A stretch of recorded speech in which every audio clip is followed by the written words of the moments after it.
Hey everybody, what you're about to listen to is a special edition of Knights of the Rolled Table, but this episode contains no story, no characters, no D&D whatsoever.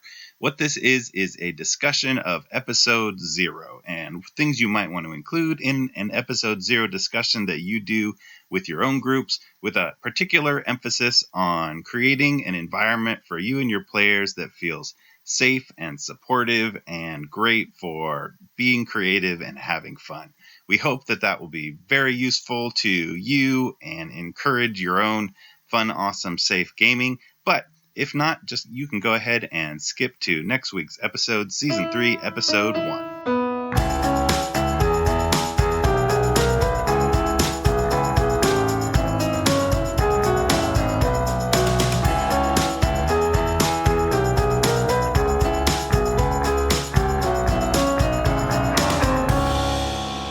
Hello, Knights of the Rolled Table. Welcome back to today's show. This is kind of a bonus episode because we're easing into an every other week release schedule for Season 3 in order for us to invest and survive this thing in the long term. I think Weston and Chris, especially in Season 2, I was impressed that we kept to a weekly schedule, but there was some close calls and late nights there. Like a machine. Ding! Yeah.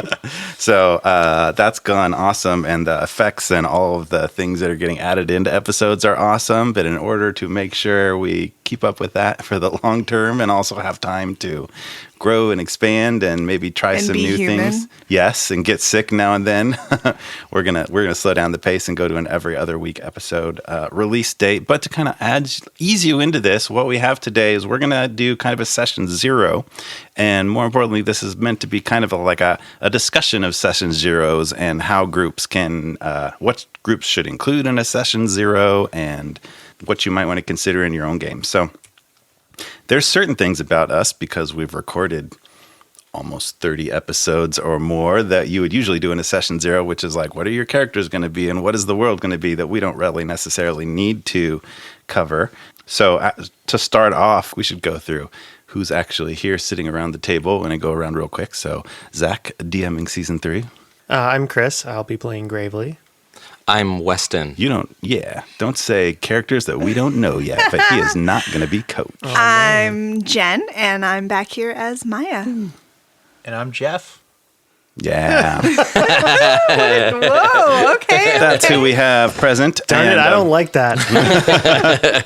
So what are some things that kind of let's create a list of if you're going to have a session 0, which if people have no idea what that term is, that's like getting together and meeting to kind of talk about your game before you do an actual session of gaming, to kind of talk about stuff and how you want to do it. So what are some things that are important to include in a session 0? Snacks. Snacks. That is exactly. I have that written down, yes. I was just going to say, I think it's important really just to have an opportunity, especially as a DM, to allow your players to voice where their priorities are and maybe where some of their boundaries are. Whether that's, okay, we're really comfortable with role play, let's do a lot of that, or, we want to be a little bit more combat focused. And just making sure that communication is open and that you can kind of tailor your campaign to your players, because some people are a little less comfortable with really role-playing and diving into that stuff. Yeah, for sure. What kind of game is this is, I think, the core thing for a session 0, which these days can really start with recruiting players, because part of the renaissance of tabletop RPGs right now is I think people can meet each other online, and you can really get in. It's not just okay, I need 3 other people in my town who are willing to do this, and we're just going to be what we're going to be. But you can really be I want to play this game, so I want players on this level, and I want to be able to meet Wednesdays at 5:00 Pacific time, and you can gather up people online to do an online campaign on Roll20 or something. Yeah. To do anything you want. I want to be a role play heavy game. I want to do no role play. I want to do whatever. There's really just an unlimited number of people out there if you're willing to really look. But I think that's important to mention, because I think there are a lot of online campaigns and probably some in-person ones where it's hey, we just need another player. Do you want to play? And it's very last minute. And maybe it's an experienced player. Maybe it's somebody new, where they're just well, I have an idea, and then you're going to jump into it. But I think it is important to have this pre-campaign conversation of what do you guys want to do as a DM, to be open to, here's some new people that are at my table, whether they're your friends or not. You have to be willing to make it about your players, and just, well, that's been said before, but it's important to restate that as be willing to sacrifice some things that you might have planned. Don't overplan, and listen to what people want to do, whether they're brand new or whether they've been your friends and experienced players for a long time. I think also telling your players about the world itself is really important. Hey, I want to run a very low magic game. I want to run a very intense combat game where you guys need to roll secondary characters because you're going to die. So as a DM, it's important that you're having fun. If you as the DM are not having fun, the game is over. Like it's done. So you have to make sure that you are running something that is going to be enjoyable for you to run, and that the players on the other end of it are also going to be having a good time with that. Because DMing is can be very taxing. And if you're not getting rewarded by the players or by the world or whatever it is, you're going to get burnt out really fast. So it's important from a player perspective to understand, it's okay if I don't want to go do this campaign with this friend. It doesn't mean I don't like them. It just means that this isn't the style of game that I usually like. And it's really important when you're doing that, because you're going to be spending whoever knows how many hours doing this, that you as a player, you want to be having fun. This is supposed to be an enjoyable experience for both you and the DM. Yeah, and most people are probably fairly open-minded in terms of like what you want to do, but there's probably a few things that any particular person has that they definitely don't want to do or just aren't very interested in. So just speaking up about that early on. And I think, especially as the DM, if there's something you really, really want to do, you better make sure you're very clear about that and people are genuinely on board for it. But if what you really, really want to do is get together with your friends and have a good time and meet whatever they want to do, then awesome. Then get together and ask, hey, what do you guys want to do? And put together a campaign based on that. That's why I'm here. Is that a good time also to talk about comfort level at the table and limits and that sort of thing? I mean, there's been a lot of talk in the community about, what's safe at the table, and are you going to curse? Are you not going to curse? Is there sex involved? Is there not? Like what is safe essentially? And I think that's super important to lay on the table. Actually, that's definitely something I want to talk a lot about. So before we get into that, we just bridged into the most important parts of the conversation, but like going back to like a few things that we specifically don't need to talk about, but you probably shouldn't have session zero. We said snacks. Actually, that's something I wrote down. Like, hell yeah. The logistical things I think are really important. Things like, what's our schedule? What's our availability? When can we meet? What are we going to do if somebody can't make it? What's our plan going to be? Are we going to pretend their character's not there? Are we going to cancel? Are we going to do some other game for that day? That's an important thing to kind of like lay down. But who's going to bring snacks? If you just ease into one person always brings snacks because it's important to them and everybody lets them, eventually that's going to hurt feelings. That's Jen. I just made these guys eat. We just had ice cream in the break because Jen brought ice cream.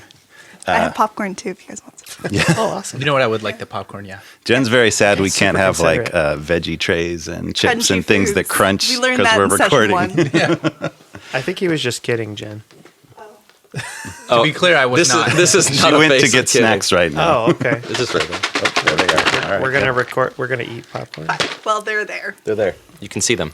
I was going to talk about scheduling real fast, because that can be a huge barrier. It's a joke in the community that nobody can ever make it to a session, right? Can we have a moment of silence for all the sessions that are 3 in? All the campaigns that are three sessions in. Press F to pay respects. So pour out some popcorn for the homies. there's some really great tools that you can use to make this easier. And one tool that we've used in our other campaigns, something called Doodle, that allows you, and it can even import your existing schedule from your calendar, and it just puts it right in there, and it tells you when you are available and when you're not available.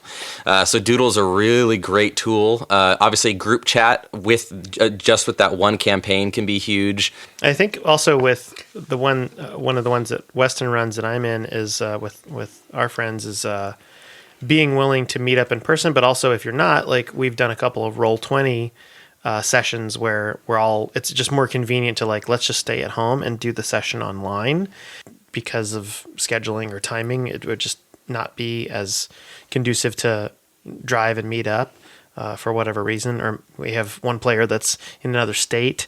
You guys let, I think Jeff and I, or was it Zach? I forget. But there were some of us that you let jump in on one of those Roll20 sessions, and that was super fun. That was rad. It was Jeff. Definitely. I had never done one of those, and it was like I get to be on my couch drinking wine and playing D&D with a cat all the on my good lap. things. Guys, Like, what are it we doing checked a here lot. with dice and in a chair? It checked a lot of boxes for me. There's a lot of campaigns, especially a lot of streaming campaigns that are all done like that. You should definitely take some time to do some in-person sessions if that's all you've best. done. Oh, They're yeah. so much fun. It's great to read the room and like feel the energy of everybody there, and it's huge. But also be okay with doing, even if you're local, it's okay to do like Roll20 or Skype or whatever you're doing, Discord. More D&D is good D&D. Yeah. And having a couple different media. This group initially, like we started a text campaign and doing it on Facebook Messenger, and we experimented with this format of just running it over text, and the DM would do a lot of the rolls and kind of the honesty system, and because we had such diverse schedules that we were like, well, let's just do it over text, and it actually was really fun. It was almost like a radio play version of our fun to session. go back and read. You can read the whole session. the whole thing, and that was really cool. Have you ever wanted to play D&D all the time? Yeah, we didn't pick a time for it. It's just like, it's a lot easier when you get into initiative because it's clearly somebody's turn, and whenever they get around to it, they put their thing in and then you go. But it's literally just like round the clock. Whenever the next person gets around to putting it on, then like that's in there, and then the next person goes, and you're always a little bit in D&D, which has some pros and cons for sure. Those are all good tools. Some sort of Messenger or Discord or something like that. Doodle, Roll20. And let me say, your family's always going to be your family. So like, blow off whatever dumb things you have. Your kids will be fine by whatever. themselves They're stuck until your with wife you. gets home. How many birthdays are you going to have? Like, come on. Like, that's Let them fine. use the You're gonna have one stove. every year. Your 2-year-old can bathe themselves. Yeah, they'll like- figure it out. Easy Mac, you guys. Easy. Well, yeah, let's jump back to the topic you were bringing up and talking about boundaries and comfort zones and how you figure out what a group is going to be willing, or what you're going to avoid, or what you want to do. Like, what are... So as an example, with Knights of the Roll Table, we talked about early on as a podcast sort of mission statement is we wanted something that a lot of us have kids, and we want something that our kids can listen to. And You can say it, everybody but me. well, but we have guest stars that might not have them on as well. And Me and my husband. Yes. That's right. Exactly. Congratulations. Also accepted. So we just made a decision that was important, that we want to, as far as like language, but lots of subtext. It's an adult alcoholism. Adult show, but It's an something adult that show. kids could listen to, but It's also only adults a problem when I say it's a problem. but also adults could listen to, if they wanted to with their kids. Yup. But so if you're just, getting together with people, what are good ways to bring up and discuss people's comfort zones? I think there was a good form that somebody put out, like a questionnaire that you can even give your group. And if you Google search it, you can find it like a D&D kind of, I want to say consent, questionnaire, which goes over things like, what are you okay with? What kind of language? What kind of like different types of things that can happen. If you want to play a really adult heavy themed kind of session, like, everybody has to be okay with that. That's like, get on Craigslist and like find your weird group that way. I'm just look, I get It's like not there for should Jeff. be some consent on this. Like, I get it, but at the same time, it's like, what is going on? Like, who watches like Lord of the Rings is like, you know what this needs is some real grinding up, some real swarminess. Like, no, you're playing Dungeons and Dragons in a basement, bro. Come on, you're rolling dice. It's just you're gonna shoot arrows and like kill ogres. I Like, think that's what are you most people talking want. about? Right? Well, that's one point of view. Boundaries for these creepers out there. There's we a need lot to get of these different- creepers out of the D&D community. I'm sick of these creepers ruining it for us. So Leave. Oh, I was actually going to say something, and then I totally forgot because Jeff went on a rant. On a I rant? can't remember what it was. Well, so Three more things. Oh my God. I remember what it was now. I think that I think the best way to do it is for the DM to talk to each player individually, like through text or through a phone call, and then to be like, yo, is there anything that would make you uncomfortable? You know? And then they can really cater like their stories around individuals. And I think that's how adults interact. Like being able to say like, does anything bother you? Should I not bring up X, Y, or Z? I noticed that you have a prosthetic. Should I not bring up somebody, losing a limb in this campaign? Like whatever it is, talk to individuals about it. And then the DM is in charge and saying like, okay, let's move past this point. Well, and then to tack on to that, I know I have a number of friends that, do D&D and LARP and other different role-playing things. And, there's always going to be situations that come up that you haven't necessarily planned for or, who would anticipate that this might be a thing or be a trigger. So making sure that you have systems in place for people to voice, whether verbally or non-verbally, like, hey, this is going to a place that I'm not okay with, not just as a person, not just as a character, and like making sure that those systems are in place before you start playing so that they have a way to kind of signal to the DM, like, and if the DM needs to say, hey, we're going to take 10 minutes and I'm going to talk to this person and, change the course of things, or maybe they need to step out or whatever it is, but I think having those systems in place before you start, and it will probably give people security to know that, hey, I have somebody, this DM is going to listen to me if I'm really having an I've issue even here. read about a system where everybody has a yellow card. Yep. And That's big in, I think, LARP too. Yeah, it's like yellow card, and it just a visual way of saying I don't need to say it. Just everybody needs to know we're getting to a place where it's sensitive. Yeah, so the tool Chris was referencing is from Monty Cook Games. You can actually go to their website and download it for free. And there's like a checklist that's part of it that really, it lists a whole bunch of things. And some things are like sex and violence, but some things are also like bugs, rats, things people might be Or like, does the dog like, die? Yeah. Like, I might not be Yeah, ready I for think that. like children in Don't danger, kill my animals player in that was danger, a PC. various things. Yeah, we touched on that earlier. Like character death is for sure something you should talk about in session 0. And like realistically, I'm not gonna, if that's gonna happen to you, we're gonna talk about it first and I'll figure it out. Or yep, you could die at any moment, any encounter, you better be ready. Like as long as everybody's on board with that and has communication about that, it's gonna go way better than if you surprise somebody with that sort of situation. So strong disagree. All right. Life is suffering and we should all just deal with it. Somebody mute Jeff. Well, I was going to say, put that in context. I'm running a campaign right now with Grisat. If you know anything about Grisat, he's a very sensual demon, and it came to a point where I kind of, whenever I'm talking about Grisat or things that Grisat is doing, I'll kind of ease into it, so I can get a feel for how far I should go, and I feel like that's what we do in normal conversation. Like that's what respectful people do in normal conversation. They don't just start with the big, HBO opening. Foreplay is very important. But you kind of feel it out as a DM, and maybe being a performer my entire life, that's something that I've grown to like read the audience. But I mean, be smart about that kind of stuff. You can have an adult campaign that is not stepping on anybody's toes. Well, like there's stuff like we've done stuff in just our text campaign where it's like, okay, these two characters are going to go disappear for a minute. Doesn't need to happen in the room with all of us, but we kind of can infer what maybe went down.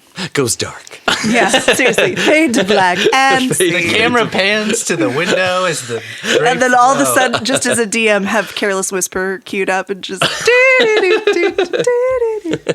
Something we have from doing live improv is like a lot of direct feedback on what people will react to as okay or not okay, because like you're improvising a show and doing scenes and you kind of like walk the line and get up to things, and you try a joke now and then, and like you definitely get a sense from visceral feedback from 100 people in front of you reacting, either laughing or going dead quiet, or even like somebody going ugh from like some things that are going to be taken as very funny and empowering, and like learning when you cross the line in an improv show with a bunch of people in the audience, you feel it. You feel the air go out of the room, and you understand real clearly, like you could. And I think I've learned the meaning of some words on stage. They've come up like, oh, I didn't realize the cultural context of that. Like, I think 4 people around a table, one person can say something really offensive, and then somebody else could maybe try to bring it up, and then you get into that whole conversation of like, well, that's not how I meant, and I was just trying to make a joke, and blah, blah, blah, blah, blah. And you can have that like sickening kind of conversation where somebody just doesn't want to hear that, like, you crossed the line and it wasn't okay with this person. You're making it uncomfortable. You need to own that. When you're in a room of a bunch of people, you can feel that viscerally. You learn it real clear. And it's not about whether it's fair or it's right, or like, well, why, how come you can say this and I can't say this? Like, that logic doesn't apply, because like there's something culturally about what you just said that is not okay. And also, isn't it more fun to just move on? For sure. Mm-hmm. You know, like, own it. Get to flinging some arrows. Mm-hmm. This is what I'm talking about. Get to the business. Orcs attack. The 3 major tentpoles of D&D, as talked about in the community, are, you know, combat, exploration, and role-playing. Mm-hmm. So talking about that, like how people are comfortable with role-playing, do they want a lot of exploration? Do they want a lot of combat, and kind of where the balance is with that? Yeah, some logistics of like, there's lots of parts of D&D that, especially that some DMs go hard on, like survival. Do you need enough supplies? Do you need to really figure out there's 10 days journey between here and here? You got to figure out everything you have. Some DMs will totally blow through that. Yep, you're there. And some will like, you're doing 2 sessions of travel and there's going to be random encounters and there's going to be stuff. And both are fine and both are good, but you really want to, like, especially way back in character creation, there's lots of like spells and abilities that will really aid you in like gathering supplies and stuff, especially for like the ranger class. That's a huge one where like, that's where you shine. And if you really like laid into that in character creation and then your DM totally ignores all of that stuff, that's very frustrating. And like, don't take that away from me. Let me scavenge. Well, and even like money too. Like, we kind of have glossed over, at least in these campaigns, we've really glossed over like cash, finance, shopping, inventory. Yeah. I mean, you got some cash in season 2. Yeah, but it really hasn't been a primary. It didn't really. We're not going on matter. a lot of shopping trips. Yeah. I mean, Coach did buy a lot of pockets. Yes, he did. I liked the rolling for how many pounds he's gaining. And Jarek's money was stolen. Constitution saving throw.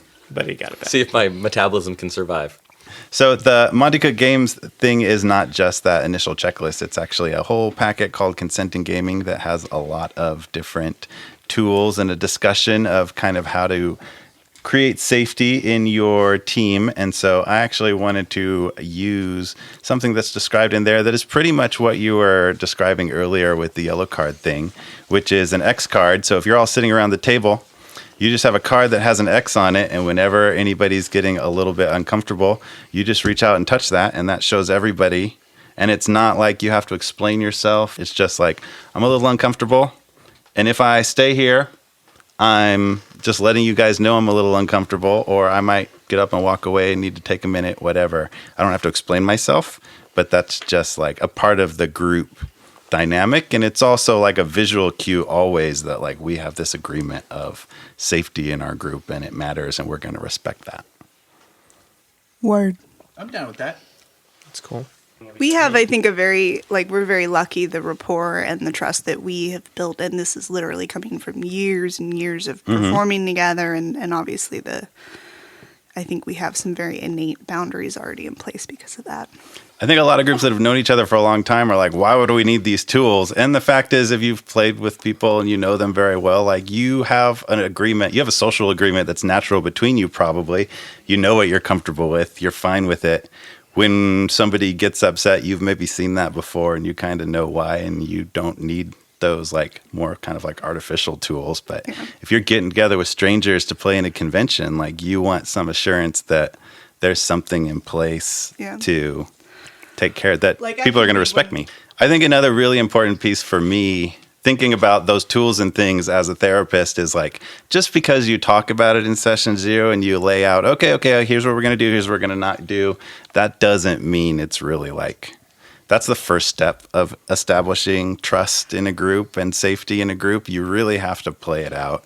And people might not honestly know what's going to bother them until it's bothering them. So you also have to have kind of a group dynamic of like the X card. The X card doesn't really like define anything. It's just like, if something comes up for you, whatever it is, you get a little triggered by something, reminds you of something traumatic in your life or whatever, you just show that. We're all going to immediately respect, turn off the game for a minute, do whatever needs to be done to get back, and then come back when you come back. Or maybe that's the end of the session if it has to be, whatever.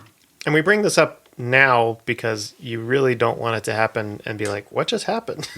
That's the worst. I mean, that could be the end of your campaign. It could be the end of somebody playing D&D. It's just, these are things that you could easily avoid. So take a couple of minutes to take it seriously and get these Well, and things even out of just the way. having had that conversation, you know, somebody that maybe would push the boundaries a little bit more, knowing that there's a system in place, like it kind of puts that idea in their head of like, oh, like maybe I should be mindful of other people's.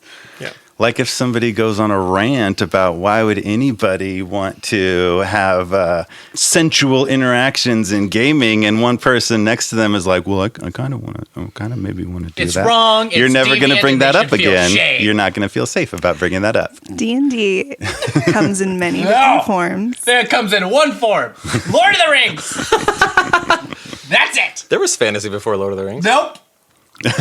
Didn't exist. I don't believe it. Started right there. It is. I think that's important. Another critique people will bring around, have even having a discussion about like having a safe table, is like, I want to be able to do whatever I want to do. I want games to be dangerous and violent and real, and that's the kind of world it's going to be. And like, that's exactly what you need. Like, in order to do that well, you have to have a discussion and make sure everybody's on board with that. Yep.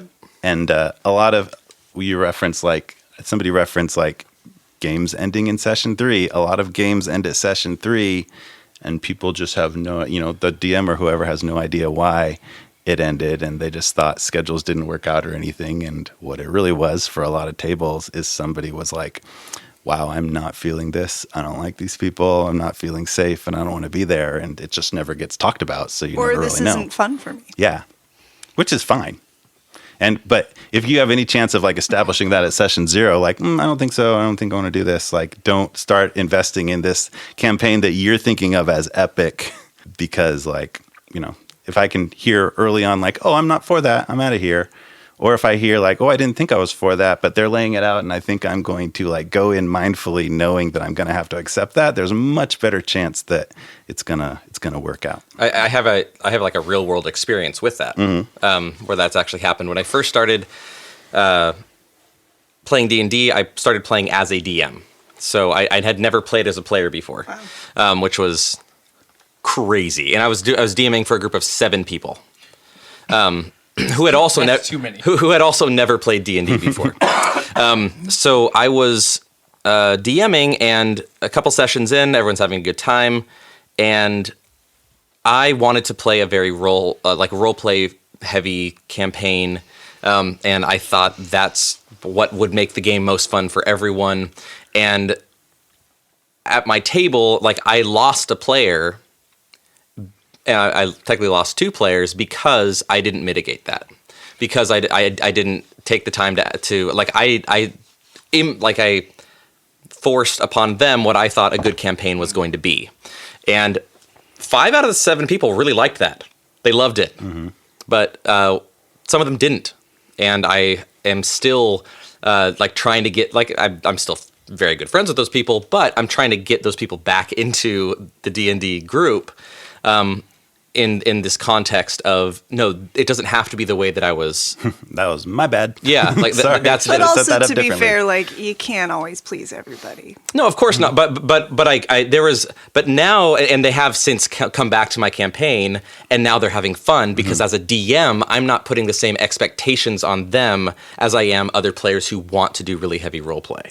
Does that make sense? Yeah. So that's like real world actually happened not just up in the air. Yeah, and I think there's I really encourage people, like, don't get a group together and then on day one start your epic campaign. If it's something you're invested in, get a group together and do a one shot, especially if people don't know each other. And you have a couple sessions of just like meeting each other, getting to know each other, even seeing if people's schedules are really going to work. And then once it's feeling like, oh, we like this is good, then pull out your character that you've been designing for 6 months and unroll your campaign that you've been planning in your head for 2 years, because you don't want to start that and just have it fall apart 2 sessions in. Yeah, you might have a couple players that are like, we want to fight giants, we want to fight dragons. That doesn't mean that you have to do that episode 2. Like, you could, or session 2, they get podcasts. Build up to that. Be like, cool, okay, and then just work up to that. Knowing those things that they've mentioned early on, but still kind of give them, hints of things maybe that they have to earn that later on. So on that note, in our campaign, are there any things you guys really want to make sure is included in a season, or things you are a little bit uncomfortable with? Bring it on, Zach. I actually, one thing I would like to have and see how we do it is kind of a shopping thing. Kind of, Jen mentioned, like, we haven't really dealt with money too much, and I think going in and using coin when we have coin to carefully kind of figure out, like, ooh, do I want to get this item? In order to get this item, I have to go do something and get some money in order to come back and get something that we've earned. I think narratively we've kind of taken other realms or other routes to get to a certain place in the story, which is fine. But that, I think, just having a shopping episode, so to speak, is kind of fun in some ways. And just dealing with an NPC that's like a shopkeep or something like that might be kind of fun in the roll table sort of way. I mean, it's not going to be a shocker for any of you, but like for me, I love role play. I mean, combat's cool. But like for me, it's like, how am I going to relate to the people in the world around me? How do I relate to my other teammates? I mean, it's kind of innate in the way I build a lot of my characters too. But yeah, I mean, I feel like as a group, we really find our best moments in role play, and it's something I'm definitely going to try to like build into season 3 more, that we learned along the lines of season 1, is like the best moments come in just like opportunities.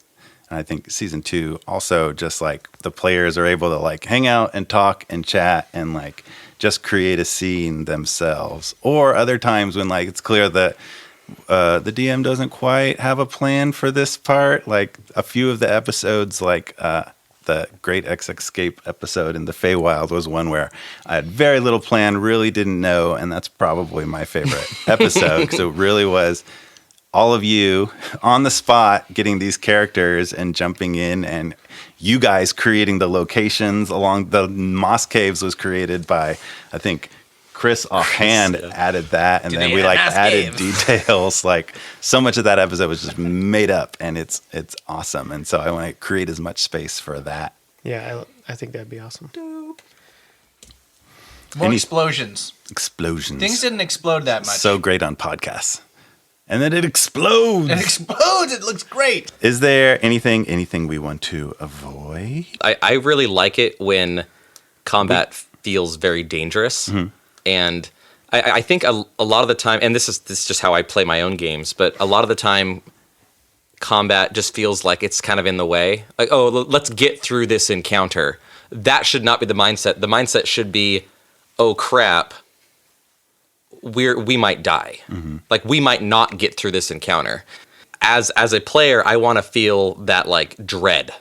Well, and to tack onto that, like even to combat where it's not necessarily we're going to kill these people, but it's like I have an objective. Like for instance, we were talking in our wrap up earlier for season 2 about, the Gus Thorak and we're trying to get the Spiralite, and the goal wasn't necessarily to defeat Gus Thorak, but just like we need to get this thing and get it out of there. And I think that forces some more creativity in the combat, which makes it a little more exciting. Yeah, I think that brings up a good point. Like, not just necessarily we have to go kill and defeat something, although that's fun too. But also, like, maybe there's times where running away might be the right option, or maybe you have to make that difficult moral decision of like we have to leave behind a player, or we have to negotiate our way out of this. Or so I think the skill Someday I'm going to skill seduce challenge, a bad guy. the skill challenge was really fun to run, and doing it I again. love skill challenges. Doing it again in the Godron Ram's Head thing was really fun. So I think skill challenges I would love to see. I'm sorry I didn't do more of them after that. I Tell me a story. Oh yeah, that was a skill challenge too. Yeah, Yep. yeah, that's right. There's a role play skill challenge. There's Very a role play skill subjective challenge. Yeah. skill challenge, yeah. Yeah, so I think stuff like that is really fun. Yeah. I was trying to plan in alternate ways to defeat an enemy besides just the Hack and slash. Yeah, you have to nix all their HP, whether that's like a chandelier that falls on them or a pile of logs or something. Trying to plan other stuff in the environment that like they can solve or work around. Yeah, I think not having like there's only one outcome of this. They're going to do this thing and then this is going to happen is not a great way to role play. And definitely something I want to push towards, like multiple outcomes or like I really don't know what's going to happen, which I think is hard because like you're also planning out on a podcast, you're planning out like I want every episode to be worth listening to and I want something to happen, but like I said before, the moments where like I didn't know what was going to happen are where we've continually shined. So I want to really lean into trusting all of us to figure those things out for sure. I mean, I really love, obviously as a DM, I've had a couple of cliffhanger endings. So I also like being part of that. I think cliffhanger endings are things where we're like, oh, we don't know what's going to happen to that character. Like when XX Bloody Heart went away and we were like, oh no, he got sucked in. And then we just didn't know, it doesn't have to be a character going away. It could be an NPC. It could be an item or something like that. Like that's always kind of fun because then you're like, wait a minute. And you just feel like, we really have to resolve this in some way, or we have to, follow up with this later. Both of you guys have been good at finding places where the campaign gets comfortable in something and then throwing a wrench in that. So, kudos. I agree. Gracias, thank you. Something that comes up on my mind in D&D a lot is the nature of like there's all these like mind control spells and charm person and suggestion, and definitely, really going back to the discussion about consent, I think that's something that for me, that's something that I really want treated kind of the same way as the spells that like shoot a fireball at somebody or anything. I want characters to think just as carefully about taking over somebody's mind as you would about lighting that person on fire. Oh, we had in season 1 where I think it was suggestion. Oh, yeah. That Maya did on, on Sora. On Sora.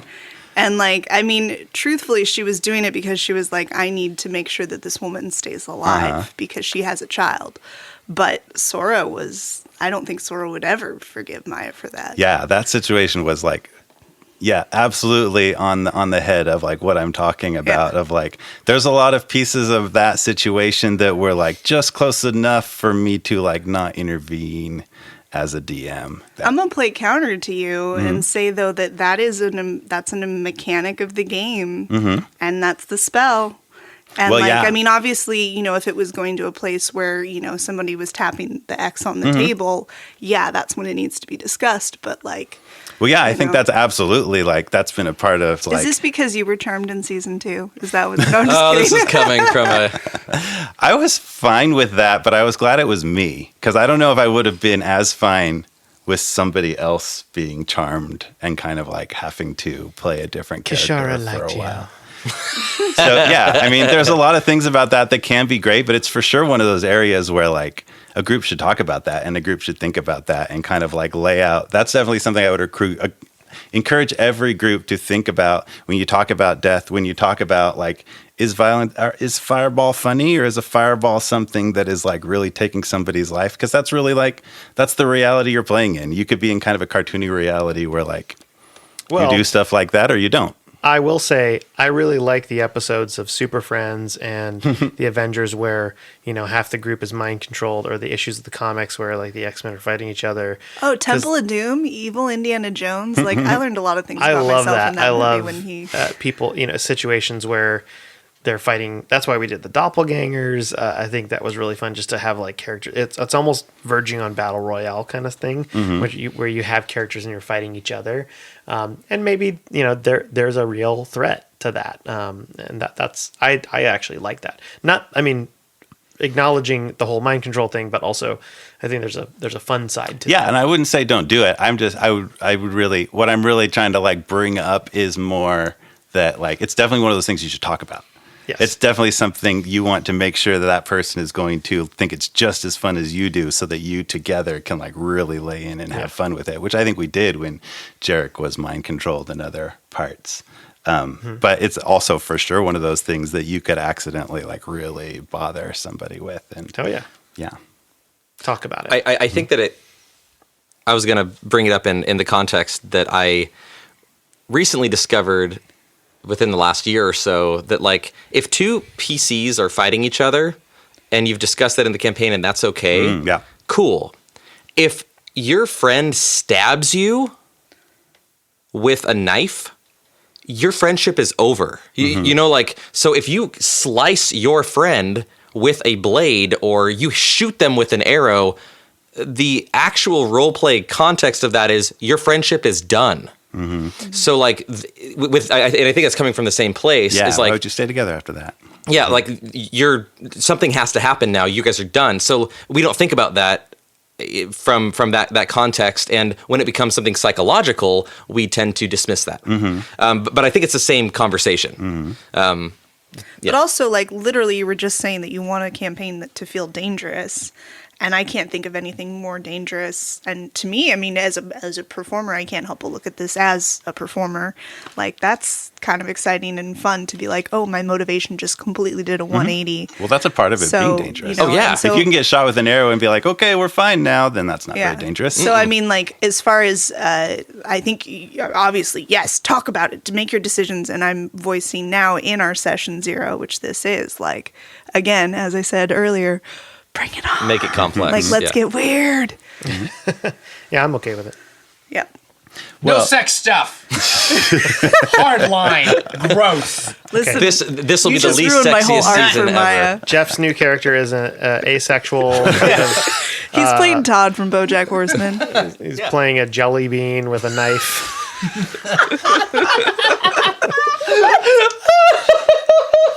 Let's fight. What are we doing? Let's go. He's a barbarian jelly bean. God. Stop. I already have a cough, guys. Well, last thing I wanted to touch on is Weston's character. Jeff's character. is having a plan for like how you start and how you end. So like a little bit of a warm up, a cool down, some kind of a ritual. And I think we could definitely establish more of that, because sometimes we get together and plug things on and chat, and eventually we get into it. So like some things that a group should definitely do to get going, and some things that should definitely do at the end of the night to wind down. So kind of quickly, what are some things to include in kind of like a warm-up-y sort of period? We've done a few in season 2. We did a couple of like, here's a role play situation. How would everybody react to that in character? We didn't include that in any of the episodes. It's just for the players, just to be like, hey, what would you guys do? And it's a way to get into character and get into voice. And I think that's fun. I got that from Weston. I think that was a fun practice. Mm-hmm. So like a little kind of role play practice warm up sort of exercise. And there's lots of like really fun prompts online you can use. Tons of really great resources. A story hook generator. Yeah. I would because one of the things, that we do in improv is at the end of shows, we go through, we do notes, and we give like, okay, these were 5 good things, and it kind of allows you to end on a really positive note. I would love to start implementing that, because sometimes, like you mentioned, we've had some really cliffhangers and we've had some incredible moments, and then when it's like, okay, bye, and part of it is because sometimes we end so late and we're all tired and dead, but it would be nice to maybe just take a moment and just say, hey, everybody, like, let's just go around the table and tell me what your favorite thing was that we did tonight. Yeah, so I think two parts of even that. if you're not recording, I think that's super important. Just Yeah, just to end on like remind yourself, because sometimes like you end and it's like, is Coach dead, or who, like, and you're kind of left with this ache, and it's like being able to end on that positive note like makes you okay. I'm hungry. I'm ready to come back for more next time. Yeah, so there's two separate things there. One is just an emotional check-in of like, how are people doing, especially if it was kind of like a tense or cliffhangery thing, and then separately talking about like what were the highlights of the night? What's one thing that everybody really enjoyed? You can structure that a little bit more, like something that you liked that you did yourself, and also something that somebody else did is a good way to kind of like both. Some people will be much more inherently comfortable complimenting other people and not themselves, and some people vice versa. So that's a good little format. Let's talk about me. I think a good personal warm up, and we've shared this on our How to DM tips on Instagram, is making a playlist of music for your character, so that on the way over to your session, like Jen did a good job like making some playlists for some of our characters a while back, and that was really fun just to kind of hear like, oh yeah, this kind of is this character. And that's always kind of fun just to mentally, without saying anything, warm up into your character too. At me, make my anthem. Music available. Yeah, so warm-ups, we have like some sort of like role-playing warm-up you might want to do, or like group warm-up. It might be kind of like a ritual or whatever. I also want to mention... Draw a pentagram on the ground. Put some candles around it. Yeah, any kind of Two ritual you're all demons comfortable this with. time. Two demons. Something else is like a summary of what happened last time, especially if it's been a while. Yes. And I would say specifically, actually, one way that might be good to do that is actually ask the players, so what was happening, and you as a DM to see what do they remember, because it might be a lot less than what you're hoping for. Yeah. Or more. Or way more. Sometimes like things that you forgot. Oh, yeah, that did happen. Yeah. Oh, I should make something of that. That's right. It also kind of illustrates what the players thought were important and where they're at.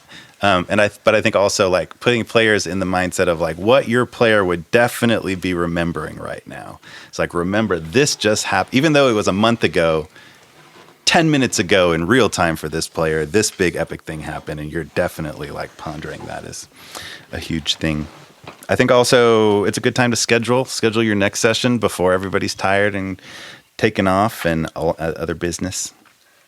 Something else to talk about in session 0, I think, is breaks. We didn't mention that. Like talking about like, how are we going to take breaks? How are you going to monitor that? Can anybody say like, you might have a different card or like raising a hand to say like, hey, I'm getting to where I need a break. And that's really important, because if your group's falling apart, it doesn't matter that you have that epic thing you're trying to get into. It's not going to go well. And doing a little pee-pee dance. Yeah. So for cooldown, we talked about go over highlights, checking in emotionally. Is there other things you'd want to do? Reminding people when you see them next, reminding people of the schedule.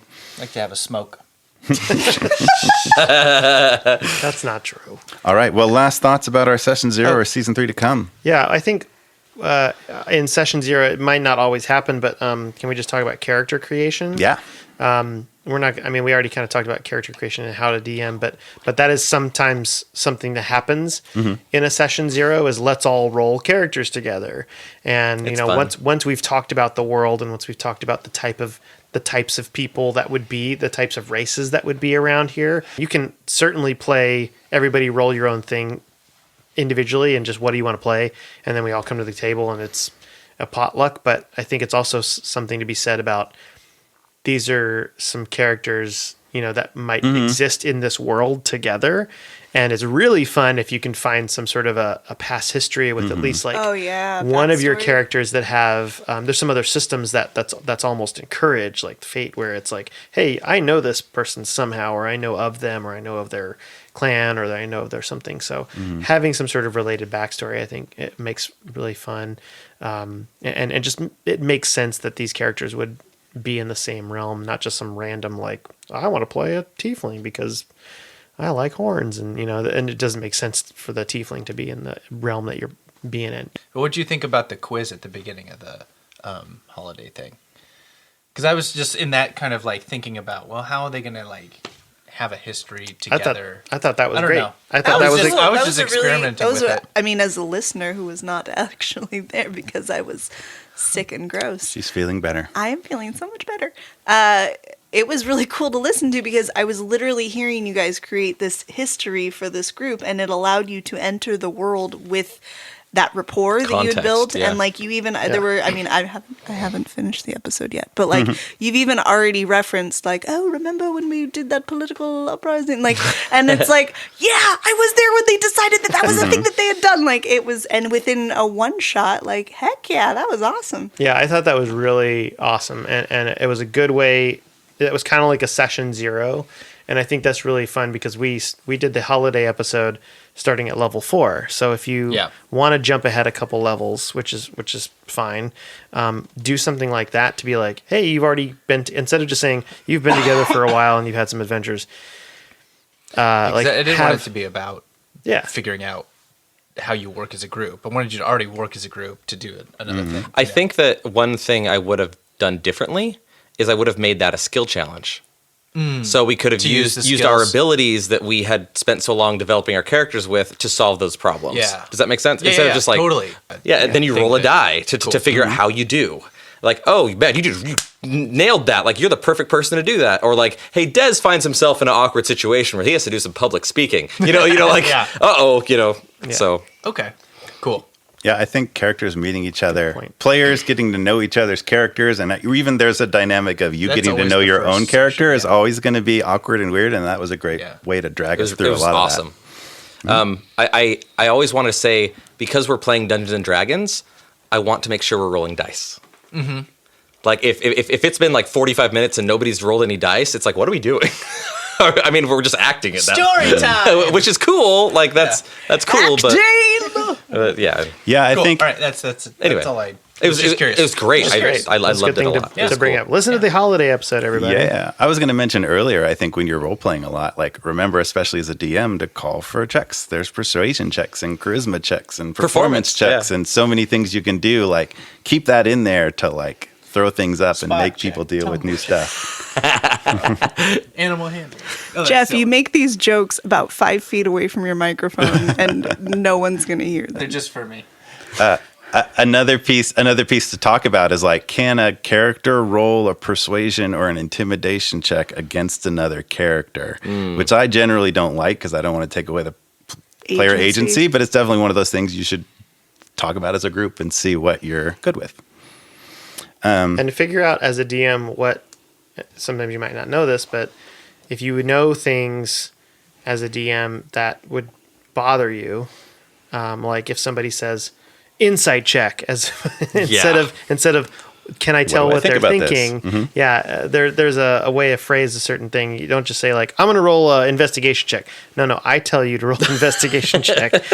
You say, can I see anything? Off. Can I find any clues? It's my job. And then let me say what kind of check as a DM to have you roll. Yeah, so little rule things like that. Yeah. Oh, that's a session 0. Yeah, hard. Mm-hmm. You don't tell me to roll.